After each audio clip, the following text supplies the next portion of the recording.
Beatles manager Brian Epstein, was he really the man with the Midas touch? Hi, good morning, Neil Sean here. Nice to see you today. Yes, big waves to everybody. Have you all recovered from Valentine's Day? Did you get my card? Yes. Did you get the flowers? You know me, being a true northerner, let me tell you, we do like to make sure we don't spend too much money on these fancy dates, you know. It's I always see it as commercialised. If you think about it today, where you went out, you get the same meal that you got yesterday that you spent probably a lot more money for half the price. Better still, what's wrong with good old fish and chips standing near a wall? That's a nice night out, isn't it? A bit like this man here who really created a phenomenon. That is, of course, Mr. Brian Epstein.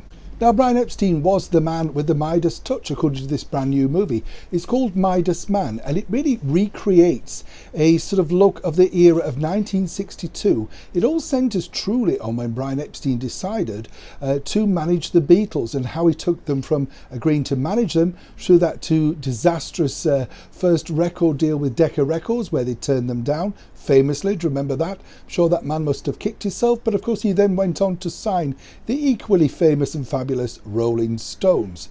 But now this particular movie, as I say, centres on the fact that it's their first recording, Love Me Do. They're all nervous, all played by brand unknown actors, which I think is a good idea. Then you don't pitch anything upon the actor. You truly believe they are John, Paul, Ringo and George, who were literally the biggest boy band in the world for that period and continue to be to this day, selling millions of records around the world.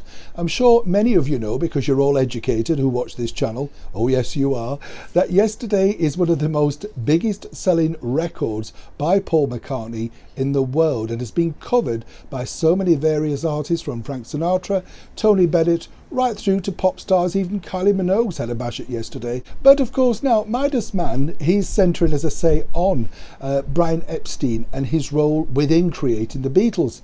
Now I've got to tell you, as ever, I've been very lucky to meet some wonderful people in my time, and I was lucky to introduce the former assistant to Mr. Epstein, who worked alongside him during that heyday of people like Jerry and the Pacemakers, Brian Poole and the Tremolos, and of course Cilla Black. Met them all equally as well. They had nothing but good words to say about Epstein and what he was like as a manager. Some people have criticised him because they say that he let the Beatles go off with millions of pounds. This is because he didn't understand the mass marketing, the branding. So when you saw things like Beatles talcum powder or Beatles wigs, did you get one? Go on, did you? Well then, apparently they were marketed without really his knowledge. He had no idea simply how much money this would make. Now this particular film, as I say, is set to come out at some point later in the year to celebrate that wonderful era which created so many lookalikes, sound-alikes, but more importantly stood us back into a moment in time where we were all young teenagers. And for the Beatles and those people around them in that era, it's nice to celebrate this.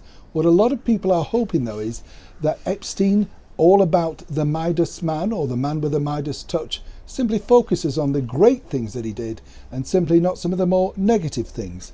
Sadly, we lost Brian at a very early age, at 32 years old, and as Paul McCartney told me, you never truly get over losing a genius. Neil Sean, London.